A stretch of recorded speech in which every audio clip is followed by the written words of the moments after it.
I went home and I just couldn't stop thinking about her.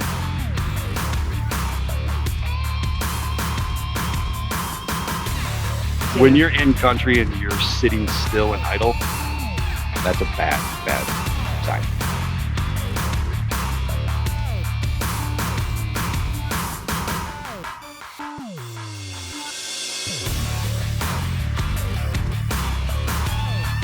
She no longer had a heartbeat. She wasn't breathing. And I was the first one on the chest. I started compressions first.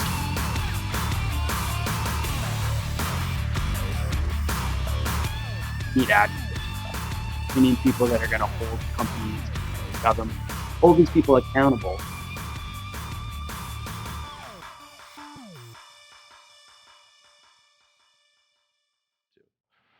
So speaking of your first deployment, so graduated AIT school. How long before you were sent out on your first deployment?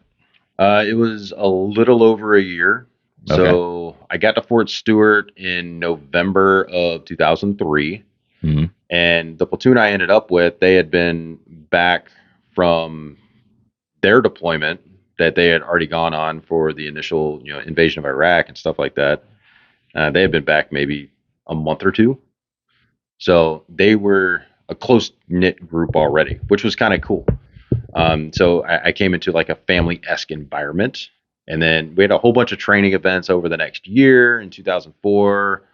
And then in January of 2005, made my first deployment.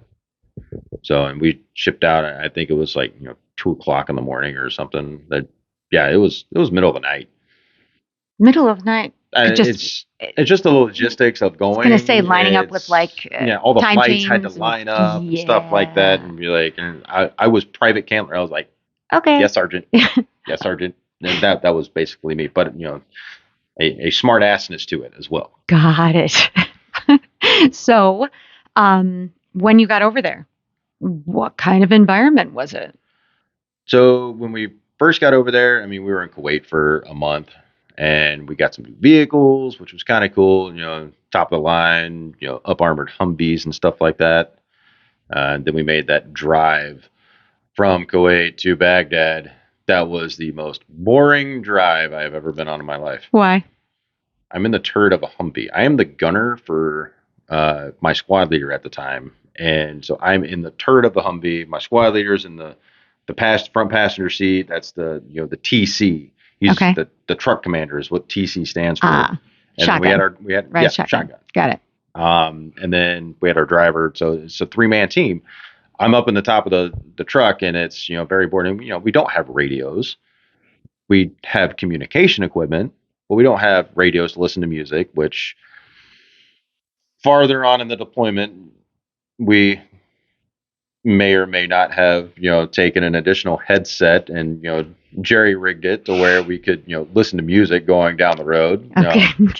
Mostly good old school rock music, which I say oldies, but it was from the 90s. Oh, you stopped that. It was only like 5 years old at the time, and we're listening to this music. And nowadays, I'm driving down the road, and it's like, oh, the classic rock station is playing stuff I grew up with. Oh my God, I'm old. Know how that feels. So you guys, I'm sorry. How long was the drive from Kuwait to Baghdad? I don't know mileage wise. I know it was about 12 hours. Oh my gosh! Split up into different breaks and stuff like that. What does a break look like for your 3? How many Humvees?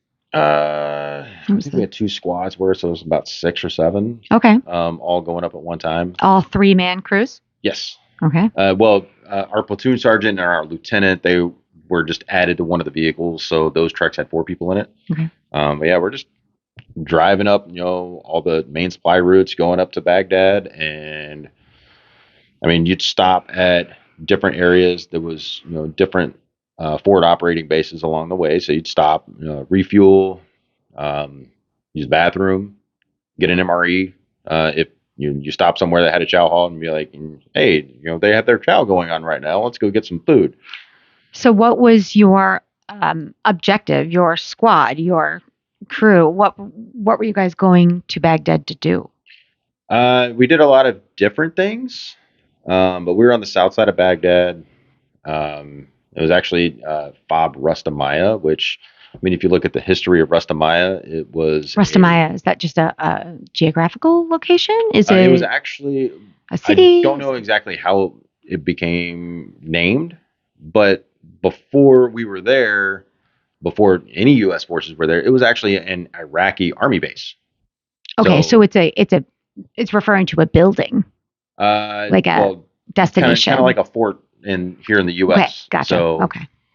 like when I said, I was down at Fort Stewart, Yeah. if I was, Iraqi, it was at Fort Rustamaya. Okay, It's kind of like along the same lines, gotcha. but part of it was U.S., part of it was Iraqi, and there was a lot of, working together while we were there. But we did a lot of stuff like working with the Iraqi police, trying to teach them not police tactics, but like room clearing procedures and help them out on what missions they were. It was kind of like a support role Okay. for a little while. Um, we did work at a detainee holding area, where we get the bad guys that anybody brings in. We worked with working basically at the jail, which was on Rustamaya, so that was kind of cool. I got to see, that was really the first time I saw somebody that had only intentions of harming us and our way of life. What was it like working with the Iraqi military? I mean, they kind of, just like working with any military, it's, they have a basis of tactics. Theirs is not as advanced as ours. We are better tactically. So I think that's probably one of the big things why we were, over there helping them. Because, their leadership was just completely dismantled and, they were rebuilding the country. This was 2005, the invasion was 2 years prior. So everything is like on a rebuilding phase. So we did a lot of training with the Iraqi police and just, helping them come up with their tactics and how they, clear buildings and clear rooms and stuff like that. I remember one of the Iraqi police stations that we were at. Um, our squad leader, he was, on there was it was 2 stories and then you got the roof, but they were on the roof because we had these walls like on the top sides of the Iraqi police station. I mean, it was Iraqi built, so they had their walls that they had built, but there's a big flat area on the roof. So I remember just, watching my squad leader try and teach them, how to do things in specific rooms and, cutting the pie, clearing a room, stuff like that, but also teaching them basic marksmanship skills and how to treat your weapon the right way because they had no concept of that. I mean, some of them were given a rifle and be like, here, pull this, shoot bad guy. That's how they were kind of taught sometimes. So we taught them basic marksmanship skills on how to actually treat your weapon at all times as if it is loaded. Be aware of your target and what's beyond because, if you have a friendly beyond your target, you may hit them. Just be cognizant of, the respect you have to give a weapon whenever you use it. So as you guys came in to uh, in country, is that still In country. still Yes. used? Okay. Talk to me like I'm a 2-year-old when it comes to this stuff. I mean, I'm learning right along with the audience. So you said working with them, it was really just really teaching them some basic stuff. It sounds like. How far back did you have to go in basics in order to get through to them? And plus, you guys had a language barrier, right? I mean, were there interpreters Oh yeah, we had everywhere? interpreters. Some of how did the that Iraqis go? actually had a base knowledge of English, Okay. so not all of them needed interpreters. It still helped. The majority of them didn't speak a lick of English, but Okay. there were those few that have some kind of education and they learned a little bit of English. How far back they had to teach them, I don't know. I was not a part of that. That was my leadership doing. They were doing everything. I really wasn't a part of like the instruction. Okay. So I just knew some of it was going on. I didn't know the specifics of it. I was given a mission to, whenever we go out somewhere, we have to set up security. I was part of the security element in our squad.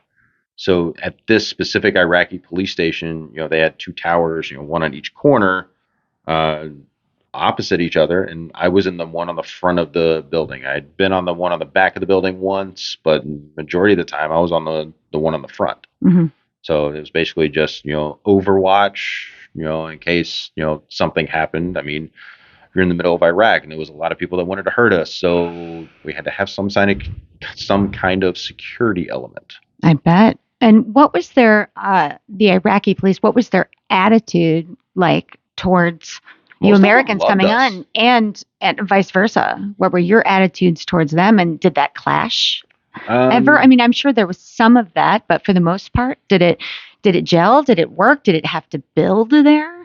It did have to build a little bit, especially Of with course. me. I was a little skeptical just because, I didn't know much about what was going on with the mission set and everything. I mean, I was, one of the lowest ranking people in the platoon. I, had only been in the Army for 2 years. I'm still learning. My leadership, they had already deployed together, 2 years before that. When I was in basic training, they were in Iraq already. Hmm. So they had a little bit more respect for, different things that were going on. Sounded like than they had I- already built part of a relationship, so Yeah. you're just kind of coming in blind to that. I was Right. very skeptical on, working with Iraqis when we first got there, but, Why? just Were you- because of why we were there. And I remember the Gulf War and what my uncles, did during that time. But that kind of went away really quick, because you get to sit and talk with them. Like one of the guys that was in the little tower on the front side of the building, he was Iraqi police, and he's sitting there with an AK-47 right next to me, and I'm sitting there with my machine gun, and I've got my pistol, and we're just sitting there having a conversation about different foods. Good. So he had tried, and I remember one specific conversation. He loved lasagna. So one of the IPs that I worked with, several times, just sitting in this tower for a couple hours, he loved lasagna, and someone had made it, or it was,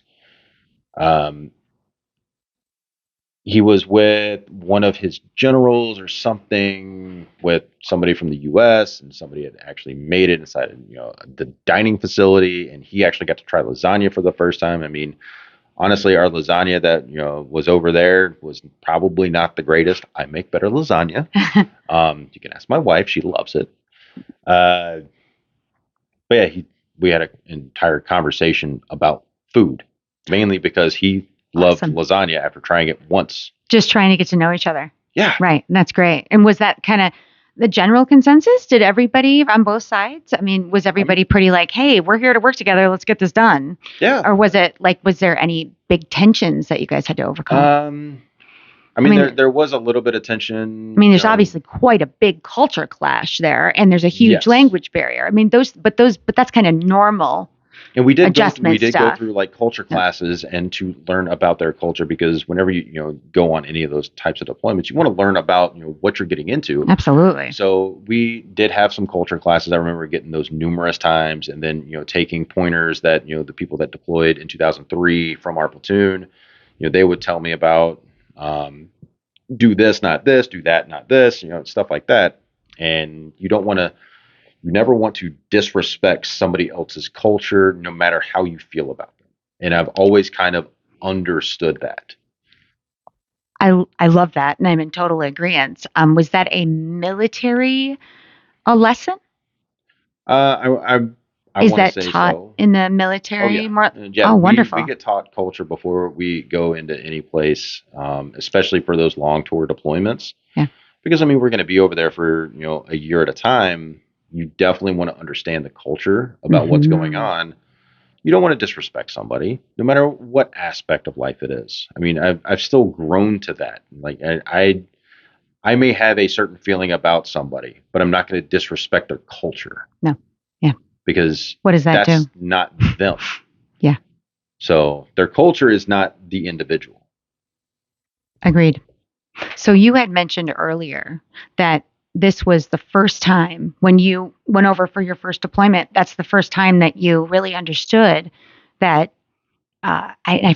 Forgive me how you phrased it, but that people wanted to hurt you.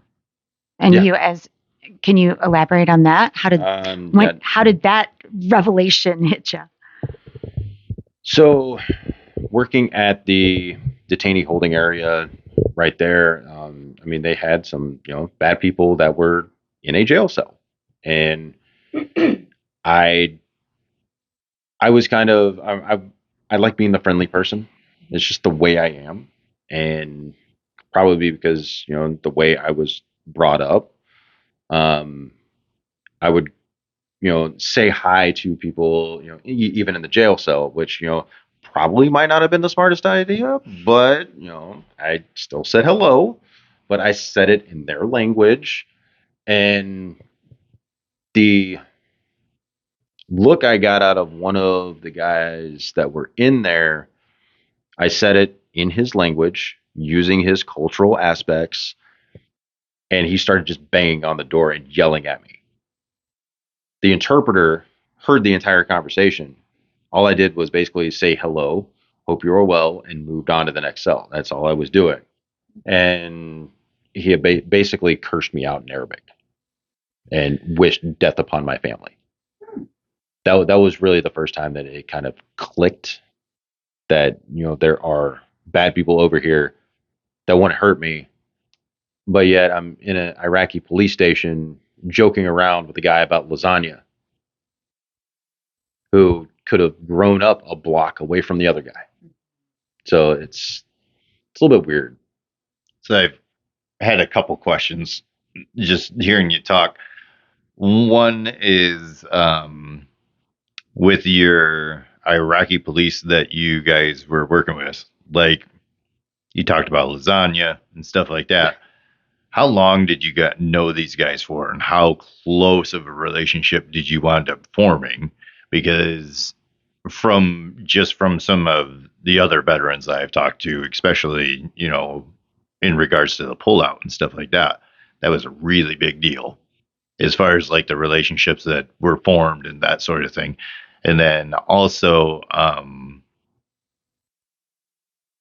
don't remember what the other one was. Just start there. We did form somewhat of a relationship. You get used to talking to these people. The IPs that were there at that police station, they were, the same IPs pretty much every time we went out there. And that was their headquarters. That is their police station. Mm-hmm. We respected it.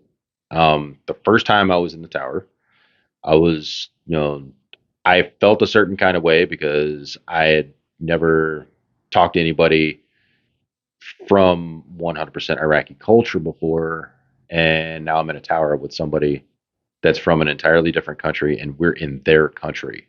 And he's got a loaded weapon right next to me, and I've got a loaded weapon. And I'm like, what do I do if something happens? So we just both sat there in silence. I don't know if he had experienced us before, but we sat there in silence for probably a good 20 or 30 minutes. And then finally broke the ice? A kid fell riding his bike, and we both started laughing. So we're looking out like over an intersection. Those, they have bicycles just like we do. Yeah. They're taught how to ride a bicycle just like I was taught how to ride a bicycle. And a kid hit a hole in the sidewalk and fell. He started laughing. I started laughing, and then it just started a conversation. I don't remember, where exactly that conversation went, but that's how the ice was broken. It went to lasagna. Eventually, Andrew. Yes, it went to lasagna. I love food. Don't get me wrong. I love pasta. I love Italian food. So it sounds like, though, that's wonderful. Like you guys, but there was this awkward, non-exchange for a while. 20 to 30 minute period where, you stay on your side, I'm going to stay on my side. And it took something outside of the relationship. It took a random act somewhere else in order to kind of connect you guys. Exactly. Yeah, but you did. It sounds like then after that, tensions kind of relieved itself, and that's great. It sounds like you guys were fairly similar. Like, yeah, kind of. He was lower ranking. I was lower ranking. He liked lasagna. I liked lasagna. It is what it is. Hey, it's an alliance regardless, at that point. That's good. But that break in the ice, because he wasn't the only one I ever was in that tower with. I mean, there was, 3 or 4 people over, 4 or 5 months that I was in that tower with, because we went there probably like once a week. I don't remember the specifics of everything, but we were there quite often. Just our leadership was training them. Sometimes we went out there and just hung out. I don't really know the purpose of it, but I didn't really know any training was going on sometimes, and they just, we were still there. I was still in the tower. But yeah, with other people from the IP station that I ended up in the tower with, I definitely didn't wait a 20 to 30 minute conversation.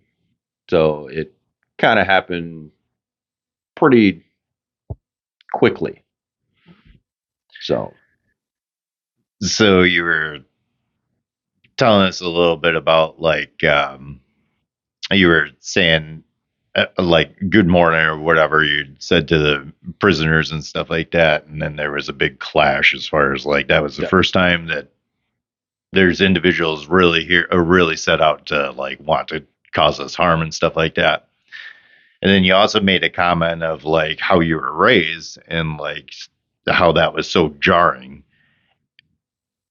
How did, like, that first interaction or interactions after that start to shift your personality, or if it did, like, as far as, like, who you are, how did that affect who you are? I think it probably started a process of kind of shifting to wanting to understand more about somebody before I try and have a conversation. I will kind of close myself off from people, especially like new people. I mean, like the first time we talked, I mean, I wasn't very open, didn't really talk much. But after the last year, we had in-depth conversations. Right. If I get a new person in my recruiting station, I don't open up to them very quickly. Or if I move, neighbors, I will typically wait for somebody else to say something before I kind of open up. It's trying to guard myself in case I overstep. Yeah. Sizing up the situation a little bit. Exactly. Yeah. We're going to take a moment to talk about our principal sponsors. Not only have these businesses assisted Hero Services with our fundraising events, but they have also provided assistance with supporting the Heroes Debrief. Window World, Bathworks, and Paul Davis continuously show support to Hero Services as we set out to recognize and provide resources to our veterans, first responders, and licensed healthcare professionals. So your whole unit is at an Iraqi police station, right? And you're a security detail, and you'd set up you said two towers on top Yeah, of? the Iraqis had 2 towers on top of the roof of the IP station. So it's like 3 stories up, but it's only like 10 feet off the roof. So. Oh, gotcha. Okay. So, and then you've had these interesting kind of intimate, forced relationships with some of the Iraqi police, because I mean that was to be expected going through this. But how about was there any firefights? Was there any real intense moments that you can did end about? up where the leadership got intel on how or when, I don't know. I wasn't a part of that. I was still, low man on the totem pole. Mm-hmm. But apparently we were supposed to, be attacked at that IP station, or the IP station was supposed to be attacked or whatever. So on top of my Humvee that I was the gunner for, I had the Mark 19, which is a fully automatic grenade launcher. It's a grenade launcher machine gun. It shoots 40 millimeter grenades, over 300 of them a minute, and it's just you don't forget that sound. Oh, good God! Oh, hell yeah! That's I mean, you go to the range and you fire this thing. It's like do do do do do.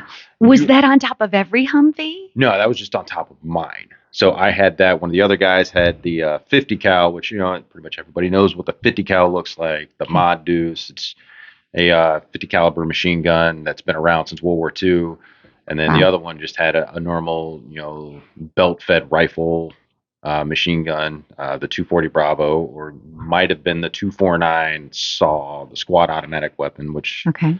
shoots the same thing as our M4 does. So you So, had a Mark 19. I had the Mark 19. I had the big boy. How were you chosen for that? Did you just kind of fall into when it? I first got to my unit in November of '03, met my squad leader for the first time.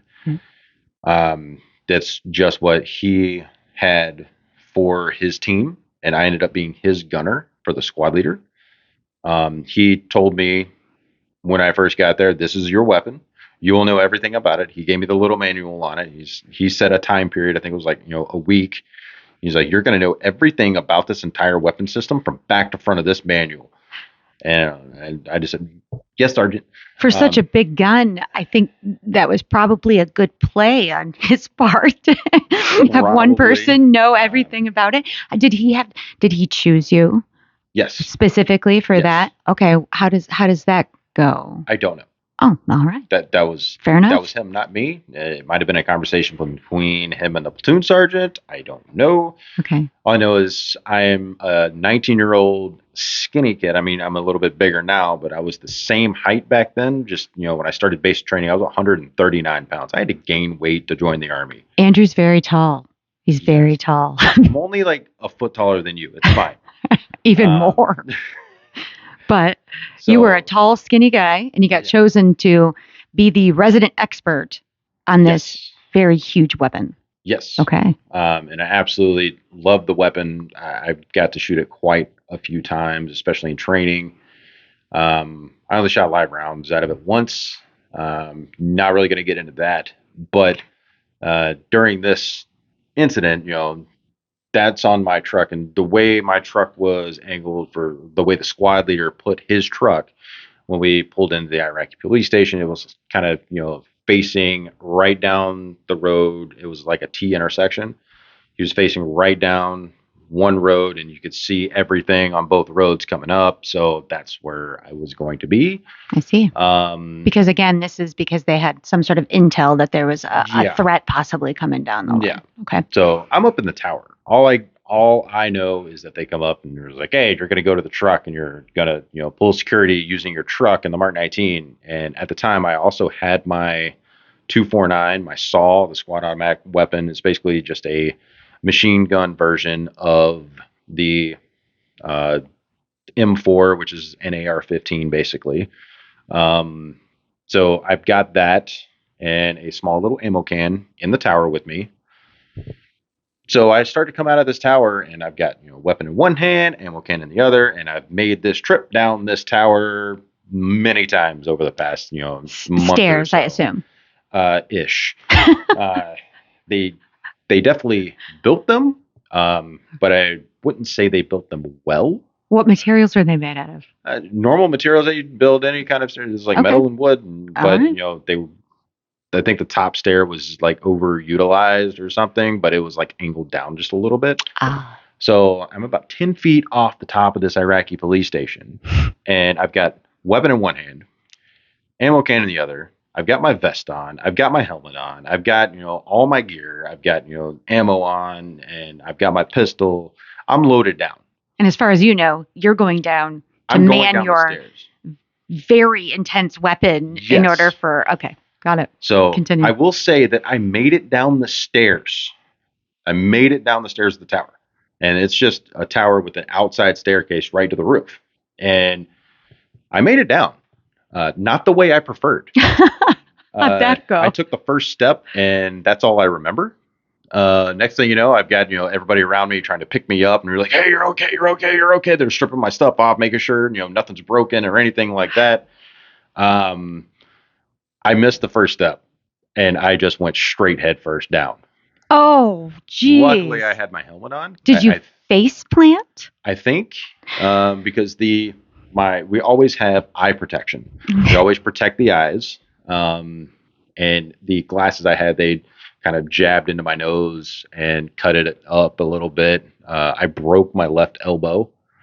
So I was, out of the fight for a couple weeks. Luckily, I was 19 years old, so I healed up quickly. If that happened now, 6 months down the road, let's do some physical therapy to try and get my arm working again. For the record, the elbow, there's a few bones in your body that are curved nicely in order to be able to take impact and movement. And the elbow is one of them. It's a hard bone to break, so you must have came down with some force. My elbow, I think, probably hit the bottom stair as I was coming down. How many stairs in between the top and the bottom? I don't remember. Okay. All I know is about 10 feet. Okay. And it was a hell of a first step. I would say that. Bet. So you were out of commission for the next couple weeks due to that injury. So I mean, I didn't come home for it though. You're in a war zone. You're in a war zone. You're about to go man your Mark 19. You have all your weapons on you. Turns out the biggest threat was stairs. Yeah. Oh man. Yeah. Now, I'm not gonna lie, I did, use that story to try and, make myself seem awesome. Be like, oh, I got blown out of a tower. It's dumb teenager stuff. And my old squad leader still makes fun of me about it. My old best friend still makes fun of me about it. I was deployed with both of them on that deployment, and people will still poke fun at it. But looking back, it's a funny story. How'd you feel about it afterwards? Were you like, oh gosh, I'm out of action for a while, or was it like, all right, cool, I'll take the time off? I didn't really want to take the time off. So it's kind of like I was forced to sit it out, and I ended up just helping the platoon sergeant because typically the platoon sergeant's taking care of all the logistics and beans, bullets, and making sure we have all the supplies we need and stuff like that. Your lieutenant, they're going out with you, helping out, doing the big command and control thing. But your platoon sergeant, he's taking care of like all the stuff behind the scenes. So I ended up helping out the platoon sergeant in the platoon headquarters for a couple weeks doing this. So I wasn't, completely useless. But when you're in a position and now something has happened and you can't do your job, you feel a certain way. Mm-hmm. Like in your position, if you got hurt and you now could not, take your ambulance and go do what you need to do, you're going to feel a certain way about it. Yep. That's the way that mentality was with me. And it sucked. Yeah. I hated sitting it out. And especially with, some of the missions that ended up happening after that. But, one incident, one of the guys ended up getting hit, and he was one of the gunners. Whether or not he was in the position that I would have been in if I wasn't hurt, I don't know. Mm-hmm. There's no telling what could have happened, what would have happened. Right. You can go drive yourself crazy with that what if scenario. Absolutely. And I ended up having to just have that conversation with the chaplain, just be like, what if it was me? Mm-hmm. Why wasn't I there? So you always second guess, but the guy that got hit, he had a little bit of nerve damage in his elbow. He got shot in the left elbow. So both of us had elbow injuries. His was a little bit worse. Yeah. But he survived. He went home after that. I never really found out what happened to him after he went home, but he got discharged. But he's alive, so that's a positive of it. Right. It sucks that he got hit, but it's something that you have to come to terms with when you're going into a combat scenario. How did you come to terms with that, being such a young guy? And I imagine this is true for so many new military recruits and going over actually in country and going into combat. Like, how did you personally come to terms with, okay, I might realistically die in this situation? How did you have to mentally prepare for that? Did you? I imagine some people just deny it. Tempted to think I was preparing for it before the deployment, but I don't think I was ever fully prepared. But a lot of everything that I dealt with, especially mentally, what came from long conversations with leadership. Like my squad leader that I had on my first deployment, it will always be one of the biggest mentors I have ever had in my entire life. And he's, everybody, called my mom, just like we were talking earlier, but he's the one that didn't. He looked her right in the eye and said, "I'm bringing your son home." So I had the utmost respect for him, and I've always looked Sounds up like to from him. the beginning. Yeah.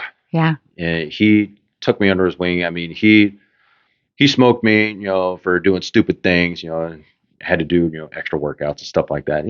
I did the dumb private mistakes, and I, had to do a lot of push-ups for it. So, but he always had a way of, no matter what happened, putting it in a way that everybody understood, no matter who he was talking to. Learning from your mistakes. Yes, I learned so much from him, and I still, take aspects of that, because I take every leader I've ever had always had some kind of good quality.